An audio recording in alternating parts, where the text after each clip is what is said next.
Hi friend, I am Abhishek. Welcome to my YouTube channel the ocean of Shiksha. तो आज हम M Laxmikant का जो 6th एडिशन है उसका हम पार्ट थर्ड का चैप्टर 22 डिस्कस करेंगे, जो कि है हमारा पार्लियामेंट ऑफ इंडिया, जिसे हम भारत का संसद भवन या संसद कहते हैं। यहाँ पे बैठ करके जो गवर्नमेंट है वो देश के लिए, कंट्री के लिए क्या करता है, लॉ बनाने का काम करता है। वेलफेयर स्कीम्स पास किए जाते हैं, जो भी एक्टिविटीज होती है कि कंट्री को कैसे चलाया जाए, तो उसे हम, जो हमारा संसद है उसके बारे में हम डिस्कस करेंगे, जहां पे गवर्नमेंट बैठ करके सारी डिसीजंस लेती है। इससे पहले ऑलरेडी हमने एम लक्ष्मीकांत का फर्स्ट पार्ट और सेकंड पार्ट कंप्लीट कर लिया है। आज हम पार्ट थर्ड अभी डिस्कस कर रहे हैं, जिसमें से ऑलरेडी हमारी चैप्टर 21 तक कंप्लीट कर चुके हैं। इन पार्ट में हमने क्या क्या डिस्कस किया वो मैं एक बार आपको बता देता हूं। वो सारी वीडियो ऑलरेडी अपलोडेड है, आप प्लेलिस्ट में जाकर के देख सकते हैं, और उन सबका लिंक मैं आपको डिस्क्रिप्शन में दे दूंगा। आप वहां से भी डायरेक्ट एक्सेस कर सकते हैं प्लेलिस्ट को। तो हमने इन 3 पार्ट में जो अभी तक डिस्कस किया है, वो ये कौन कौन से टॉपिक डिस्कस किए वो जैसे मैं आपको बता देता हूं। यदि हम पार्ट 1 की बात करते हैं, पार्ट 1 में हमने जो कि था हमारा framework of constitution, framework of the constitution.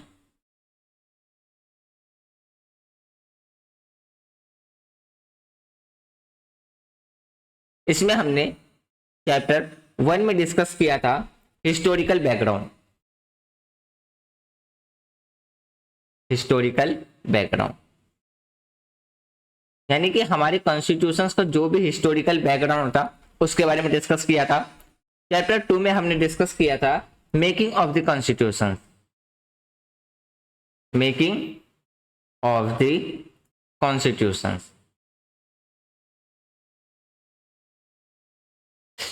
Chapter 3 में हमने डिस्कस किया था salient features of the constitution, salient features of the constitution.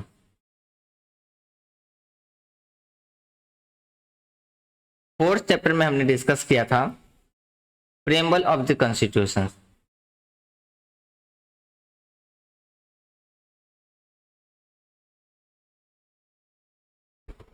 Preamble of the constitution.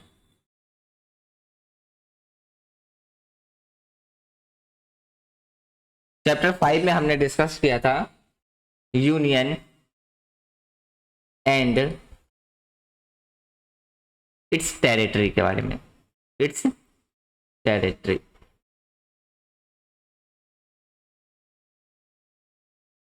Chapter 6 में हमने डिस्कस किया था सिटीजनशिप के बारे में, सिटीजन, जो कि हमारा आर्टिकल 5 से लेकर 11 तक के बीच में आपको देखने को मिलेगा। अगर हम यूनियन और टेरिटरी की बात करते हैं तो आर्टिकल 1 से लेकर के 4 तक के बीच में आपको देखने को मिलेगा। आज फिर हमने चैप्टर 7 में डिस्कस किया था फंडामेंटल राइट्स के बारे में, जो कि काफी ज्यादा इंपॉर्टेंट चैप्टर है। इसको आप स्टार करके मार्क भी कर सकते हैं। फिर हमने चैप्टर 8 में डिस्कस किया था, जो कि हमारा है आर्टिकल 14 से लेकर के 35 तक आपको देखने को मिलेगा। चैप्टर हमने 8 में डिस्कस किया था इसके बारे में, डीपीएसपी के बारे में, डीपीएसपी, जो कि आपको आर्टिकल 36 से आर्टिकल 51A तक देखने को मिल जाएगा। चैप्टर 9 में हमने डिस्कस किया था फंडामेंटल ड्यूटीज के बारे में, फंडामेंटल ड्यूटीज, जो कि हमने रसिया से इंस्पायर होकर के अपने कॉन्स्टिट्यूशंस में क्या किया था, ऐड किया था।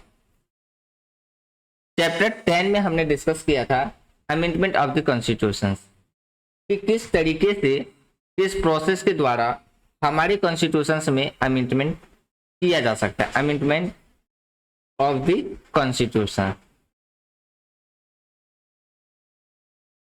Constitution. Amendment of the constitution की बात करते हैं आर्टिकल 368 में आपको देखने को मिल जाएगा। चैप्टर 11 में हमने डिस्कस किया था बेसिक स्ट्रक्चर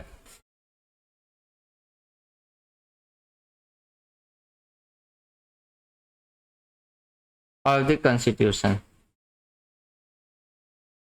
कॉन्स्टिट्यूशन यानी कि हमारे संविधान का क्या क्या बेसिक स्ट्रक्चर है वो हमने चैप्टर 11 में डिस्कस किया था। ये चैप्टर डिस्कस जब हमारा हुआ था, साथ साथ में इसके हमने एमसीक्यू क्वेश्चंस भी प्रैक्टिस किए थे, वो भी आपको चैप्टर वाइज चैप्टर देखने को मिल जाएगा। जब हमारा चैप्टर पार्ट 1 कंप्लीट हो गया था तब हमने स्टार्ट किया था अपना पार्ट 2, जो कि था हमारा system of government, system of government.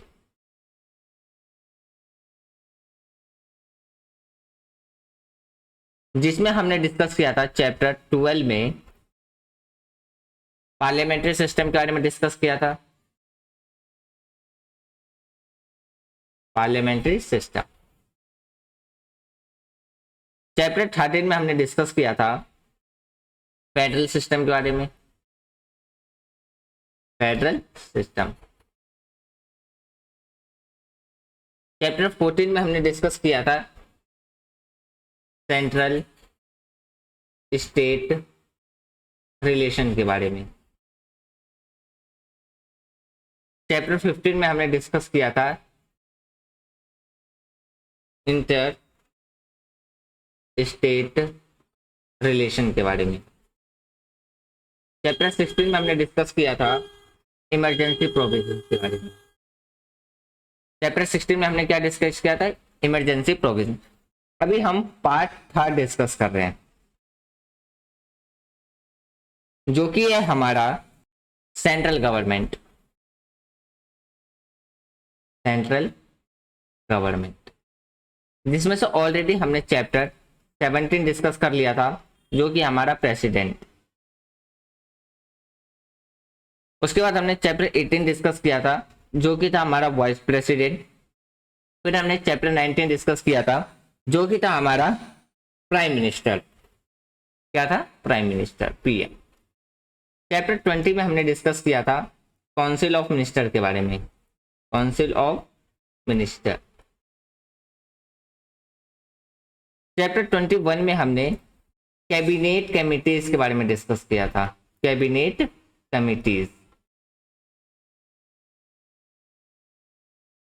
अब आज हम चैप्टर 22 डिस्कस करेंगे, जो कि हमारा पार्लियामेंट ऑफ इंडिया। ये हमारा थोड़ा लेंथी चैप्टर है, इसलिए हम इसको पार्ट बाई पार्ट डिवाइड करके क्या करेंगे, इसको डिस्कस करेंगे, ताकि हम कम topic part by part discuss करें, लेकिन ब्रीफ में डिस्कस करें। जब हमारा ये चैप्टर कंप्लीट हो जाएगा तब इसके बाद भी आपको इसके एमसीक्यू क्वेश्चंस प्रैक्टिस देखने को मिलेगा, जिसमें हम ऑलरेडी जो प्रीवियस ईयर में पूछे जा चुके हैं वो क्वेश्चंस डिस्कस करेंगे, और आगे के क्वेश्चंस भी अपने तरफ से क्वेश्चंस प्रैक्टिस करेंगे, जो आपको वन डे एग्जाम या किसी भी कॉम्पिटिटिव एग्जाम में आपके लिए क्या रहेगा, हेल्पफुल रहेगा। और जो भी डाउट हो कोशिश करेंगे उसी एमसीक्यू क्वेश्चंस वीडियो में कि जो भी डाउट हो आपको वो क्लियर कर दिया जाए। तो चलिए स्टार्ट करते हैं हम अपना आज का चैप्टर, जो कि हमारा parliamentary system of parliament of India. Bharat का जिसे संसद यानी भारत का जिसे मंदिर भी कहा जाता है, वो मंदिर जहां पे बैठ करके देश के लिए डिसीजंस लिए जाते हैं। अब अगर हम बात करते हैं अपने पार्लियामेंट के बारे में,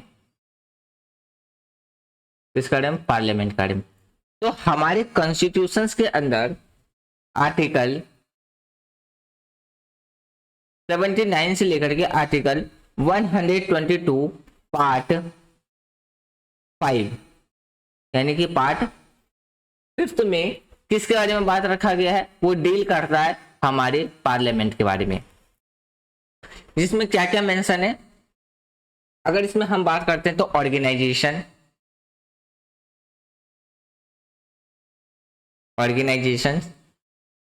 फिर बात करते हैं composition,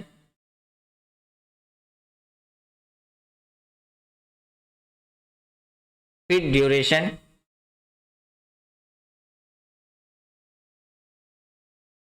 officers,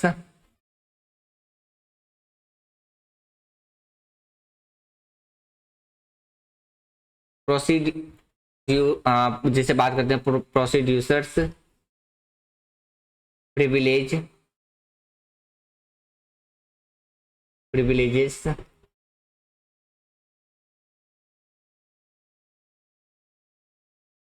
power and so on it so on of the parliament, the parliament। ये सारी चीजें किस में रखी गई है? हमारे कॉन्स्टिट्यूशंस के आर्टिकल 79 से लेकर के 122 के बीच में आपको देखने को मिलेगा। यदि हम अपने कॉन्स्टिट्यूशंस के पार्लियामेंट की बात करते हैं, पार्लियामेंट ऑफ इंडिया यानी कि पार्लियामेंट ऑफ इंडिया की अगर हम बात करते हैं तो ये 3 चीजों को मिलाकर के बनता है। इसकी यानी कि हम कह सकते हैं 3 पार्ट होते हैं या 3 चीजों को मिलाकर के हमारा पार्लियामेंट संसद बनता है, जिसे हम हिंदी में क्या कहते हैं? संसद भी कहते हैं। अब वो 3 चीज क्या क्या है? पहला है हमारा लोकसभा, दूसरा है राज्यसभा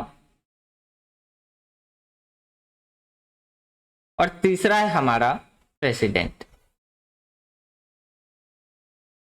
जब हमने प्रेसिडेंट वाला चैप्टर डिस्कस किया था तो उसमें मैंने आपको बार बार एक ही चीज बताया था कि जो प्रेसिडेंट है वो ना तो राज्यसभा का मेंबर होता है ना लोकसभा का मेंबर होता है। प्रेसिडेंट एक सेपरेट ऑफिस रहता है। क्या रहता है? ये हमारा एक सेपरेट ऑफिस रहता है। तो ये तीनों को मिलाकर के हमारा क्या बनता है? संसद बनता है। अगर हम लोकसभा को बात करें तो इसे पीपल ऑफ द हाउस भी कहा जाता है, पीपल ऑफ द हाउस, या लोअर हाउस भी कहा जाता है, लोअर हाउस। राज्यसभा को बात करें या इसे हम काउंसिल ऑफ द स्टेट भी कहते हैं, काउंसिल ऑफ द स्टेट, या हम इसे अपर हाउस भी कहते हैं, अपर हाउस। अगर हम लोकसभा के बारे राज्यसभा के बारे में अगर हम बात करें तो राज्यसभा में not more than 250 members, 250 members, यानी कि राज्यसभा में 250 से ज्यादा सदस्य हमें देखने को नहीं मिलता, जिसमें से जो 12 मेंबर होते हैं वो नॉमिनेटेड होते हैं, नॉमिनेटेड मेंबर होते हैं। और वो नॉमिनेटेड किसके द्वारा किया जाता है? By president. किसके द्वारा किया जाता है? प्रेसिडेंट के द्वारा। और वहीं पे बाकी जो 238 मेंबर्स होते हैं वो रिप्रेजेंटेटिव होते हैं,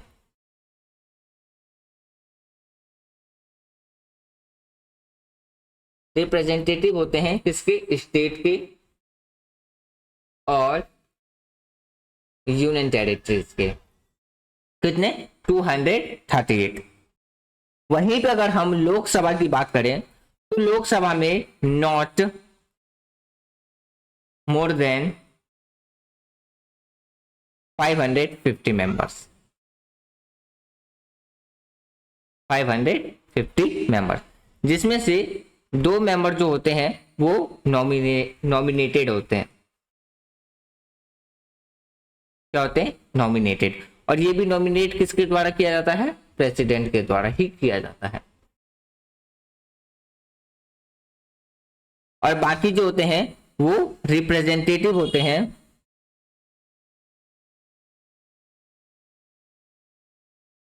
रिप्रेजेंटेटिव होते हैं ऑफ द स्टेट और यूनियन टेरिटरीज। तो कितने? जितने भी जो मेंबर हो गए, यानी कि 548 के आसपास आप कह सकते हैं। अगर हम बात करें, अगर लोकसभा की बात करें तो सॉरी, यहाँ पे मैंने जो 550 कहा ये 550 नहीं 545 होगा, और यहाँ पे आपका हो जाएगा 540, जिसमें से नॉट, ये हम लोकसभा के ही बारे में अभी बात कर रहे हैं, नॉट NOT, नॉट, सॉरी यहाँ पे इसको आप कहिए not, not more than 13 members from UTS. UTS का मतलब है यूनियन टेरिटरी, यानी कि हमारी कंट्री के आज के टाइम पे जो 8 यूनियन टेरिटरी है उसमें से 13 मेंबर्स होने चाहिए, 13 मेंबर से ज्यादा यूनियन टेरिटरी से नहीं होना चाहिए। लेकिन अगर हम न्यू पार्लियामेंट के अकॉर्डिंग अगर हम बात करें, जो हमारा जो भी न्यू पार्लियामेंट बना है उसके अकॉर्डिंग बात करें तो लोकसभा में ये सीट हमें कितना देखने को मिलता है 888, और राज्यसभा में कितना देखने को मिलता है, आपको देखने को मिलेगा 384 सीट्स देखने को मिलेगा।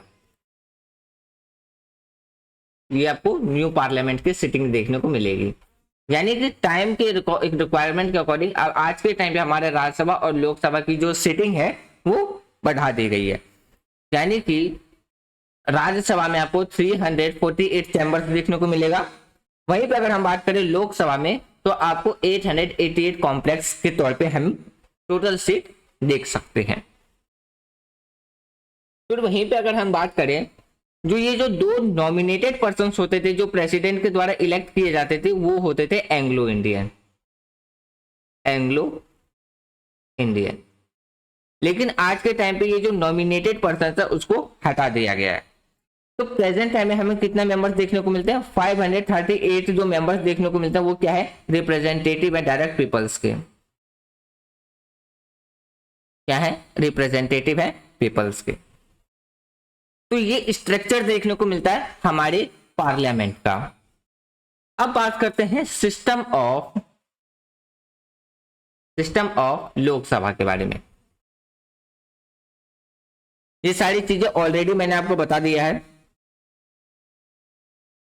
कि आर्टिकल 59 से 22 तक पार्ट 5 डील किससे करता है हमारे पार्लियामेंट से, किस किस के बारे में, organisations, compositions, durations, officers, procedures, prevalence और जो पावर देखने को मिलता है पार्लियामेंट, ये सारी चीजें मैंने आपको बता दी है।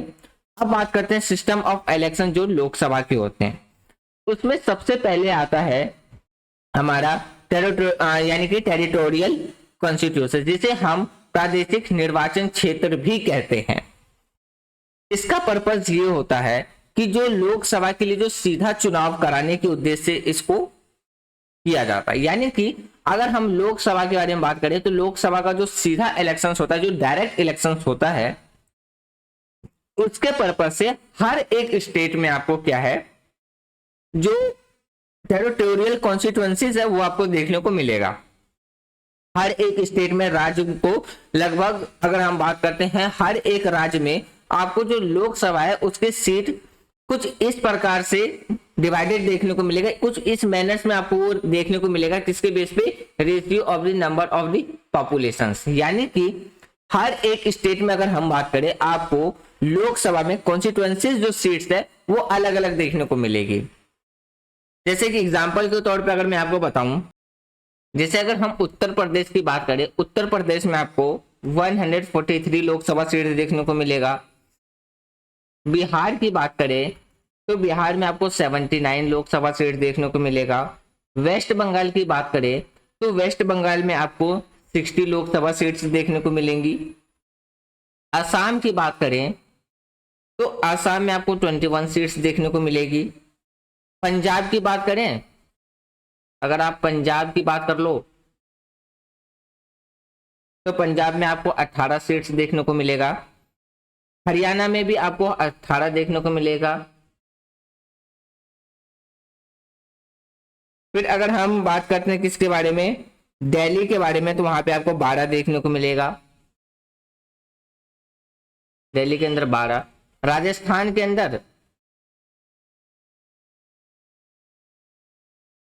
आपको 50 लोकसभा सीट। यानी कि आप ये देखिए हर एक स्टेट में जो लोकसभा सीट है वो आपको अलग अलग देखने को मिलेगा। इसका मेन कारण क्या है, वहां की पॉपुलेशन।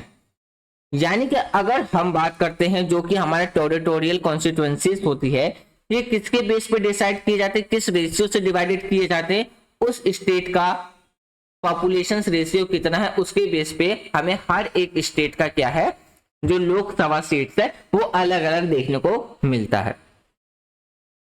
लेकिन एक चीज बात ये याद रखिएगा, जिस स्टेट की पॉपुलेशन 6 मिलियन से कम है तो वहां पे ये जो प्रोसेस है ये आपको अप्लाई होता हुआ नजर नहीं आएगा। जैसे कि अगर हम बात करें सिक्किम में, तो सिक्किम में मात्र कितना, 1 सीट है लोकसभा का। क्यों? क्योंकि सबसे कम जो पॉपुलेशन है वो आपको सिक्किम में ही देखने को मिलेगा। यानी कि ये जो प्रावधान है, जब 6 लाख से कम, यानी कि सॉरी, जो 6 मिलियन का मतलब होता है एक तरीके से 60 लाख, क्योंकि 1 मिलियन में आपका कितना होता है, 10 लाख होता है। तो 10 लाख से कम आबादी वाले क्षेत्र में आपको ये लागू होता हुआ नजर नहीं आएगा। फिर उसके बाद अगर हम बात करते हैं, हर एक स्टेट में जो टेरिटोरियल जो कॉन्स्टिट्यूएंसीज डिवाइडेड रहता है, किसके पॉपुलेशन के बेस पे क्या रहता है और वहां की रेशियो के बेस पे क्या रहता है, वो कॉन्स्टिट्यूएंसीज आपको डिवाइड देखने को मिलेगा। फिर वहीं पे अगर बात करते हैं जो निर्वाचन क्षेत्र होता है की संख्या और उसकी जो भी सीटें हैं की संख्या के बीच में क्या रहता है, वो एक अनुपात के रूप में राज्य के समान रहता है। जैसे अभी मैंने थोड़ी देर पहले बताया कि हर एक स्टेट में आपको जो लोकसभा की जो सीट है वो अलग अलग देखने को मिलेगा। फिर वहीं पे अगर हम बात करते हैं, अगर इन शॉर्ट समझने की कोशिश कीजिए तो संविधान में ये इंश्योर किया गया है कि 2 मामलों में जो हमारा रिप्रेजेंटेटिव है कि एक रूपता होगी। जैसे कि अगर बात करते हैं बिटवीन द डिफरेंट स्टेट और दूसरा है between the different constituencies in the same state. फिर वहीं पे बात करते हैं जो एक्सप्रेशंस है पॉपुलेशंस का, इसका मतलब है कि जो पॉपुलेशंस है यानी कि जो हमारी जनसंख्या है वो सेंसस के बेस पे रहेगी। यानी कि अगर हम बात करें अभी जो हमारी कॉन्स्टिट्यूएंसीज होगी, या तो वो भी 2011 के सेंसस के बेस पे होगा, या जो 2021 में सेंसस होना था, कोविड के टाइम पे अभी तक जो सेंसस नहीं हो पाया, जो 2022 या 23 तक होगा, तो उसके बेस पे हमें देखने को मिलेगा।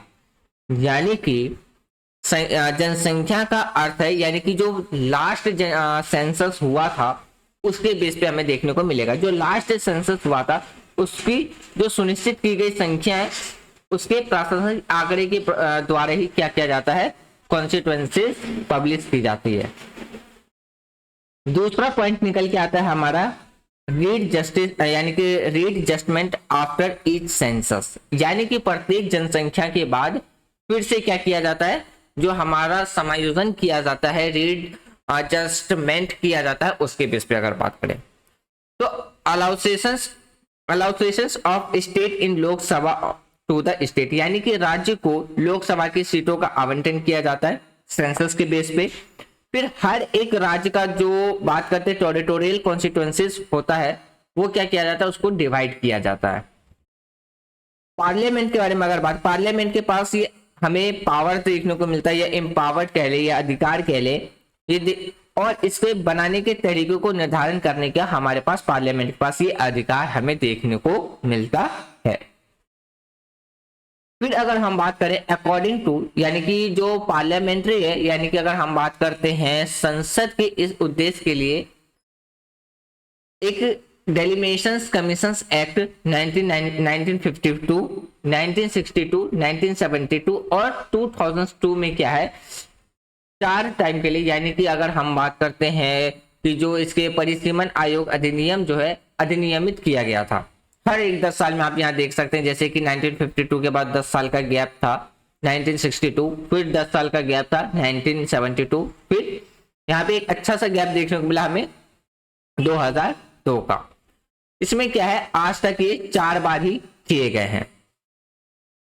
फिर जो हमारे कॉन्स्टिट्यूशन में अमेंडमेंट एक्ट किया गया था 42nd कॉन्स्टिट्यूशन अमेंडमेंट एक्ट, जो कि 1976 में किया था, तो इसने राज्य को लोकसभा की सीट का जो आवंटन है, यानी कि जो लोकसभा की जो सीट्स हैं उसका जो अलाउसेशंस है उसके बारे में बात करते हैं। तो प्रत्येक राज्य को 1971 के स्तर पर क्या है, पर 2000 तक, यानी कि ईयर 2200 तक में क्या है, क्षेत्र निर्वाचन क्षेत्र में क्या है, विभाजित को रोक दिया था। कब? तो जो हमारा कॉन्स्टिट्यूशन अमेंडमेंट एक्ट हुआ था 1946 में, 42nd constitution amendment act. Friends जितने भी हम कॉन्स्टिट्यूशन अमेंडमेंट एक्ट अभी डिस्कस कर रहे हैं वो सारे आप याद रखिएगा, क्योंकि यूपीएससी कभी कभी क्या करता है अमेंडमेंट के तहत ही क्वेश्चंस को पूछ लेती है, वो थोड़ा डीपली जा करके, और खास करके तब जब वो कोई अमेंडमेंट न्यूज में हो। अगर हम बात करते जो फ्रीजिंग किए गए थे उसका जो मेन ऑब्जेक्टिव था वो इनकरेज करना था पॉपुलेशन लिमिटिंग मेजर्स को, यानी कि जो फ्रीजिंग का जो उद्देश्य था वो ये रखा गया था कि जो जनसंख्या है सीमित करने वाले उपायों को प्रोत्साहित करने के लिए किया गया था। 84th कॉन्स्टिट्यूशन अमेंडमेंट एक्ट जो कि हमारे कॉन्स्टिट्यूशन में 2001 में किया गया था, इसमें बैन कर दिया गया किसको, रीएडजस्टमेंट और सीट्स को, यानी कि जो 2001 में जो सीटों का जो पूर्ण समायोजन था उस पर क्या लगा दिया गया, प्रतिबंध लगा दिया गया, जिसके अगले 25 साल तक यानी कि 25 ईयर्स तक यानी कि 2026 तक क्या है के लिए इसे बढ़ा दिया गया। और सीधा ही अगर बात करें साथ ही अब जितने भी जो प्रादेशिक निर्वाचन क्षेत्र थे यानी कि जितने भी जो हमारे रैशनलाइजेशन ऑफ जो टेरिटोरियल कॉन्स्टिट्यूएंसीज थी उसका पूर्ण समायोजन और क्या क्या युक्तकरण किया गया था, कब 1991 की सेंसस के आधार पे, यानी कि जो 1991 में जो सेंसस किया गया था उसके बेस पे क्या है हमारा रैशनलाइजेशन ऑफ जो टेरिटोरियल कॉन्स्टिट्यूशन है उसको क्या किया गया था, डन किया गया था, यानी कि उसके आधार पे ही फिर से क्या किया गया था, युक्तिकरण उसका किया गया था। उसके बाद जो 87 कॉन्स्टिट्यूशन अमेंडमेंट एक्ट हुआ था 2003 में, इसमें क्या किया गया, इसमें प्रोवाइड करा दिया गया जो भी डेलिमिनेशन है constituencies on the basis of किसके बेसिस पे, 2001 के सेंसस के बेस पे, ना कि वो था अब 1991 के सेंसस के बेस पे। यहाँ पे क्या किया गया, जो 1991 का जो सेंसस था उसको हटा करके कौन सा बेस कर दिया गया, 2001 का जो जनगणना था उसका आधार बना लिया गया। फिर अगर हम बात करते हैं जो रिजर्वेशन है, फिर हमें रिजर्वेशंस देखने को मिला था किसके, एसटी और एससी का, यानी कि शेड्यूल्ड कास्ट और शेड्यूल्ड ट्राइब्स का हमें क्या है कुछ रिजर्वेशंस भी देखने को मिला। अगर हम अपने संविधान की बात करते हैं तो हमारे संविधान के अंदर जो भी सिस्टम थे कम्युनल रिप्रेजेंटेशंस का, यानी कि संविधान के अंदर जो सांप्रदायिक प्रतिनिधित्व की जो व्यवस्था थी उसको क्या कर दिया गया, उसे हटा दिया गया, यानी कि उसका त्याग कर दिया गया। यहाँ पे आप देख सकते हैं। उसके बाद बात करते हैं उसमें प्रोवाइड्स कराए गए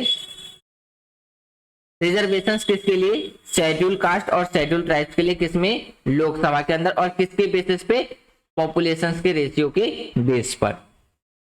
फिर ओरिजिनली अगर हम बात करते हैं जो रिजर्वेशंस था, जो आरक्षण है उसको 10 साल के लिए क्या है लागू होना था, लेकिन अब से लेके इसे लगातार हर 10 साल के लिए बढ़ा दिया जा रहा है।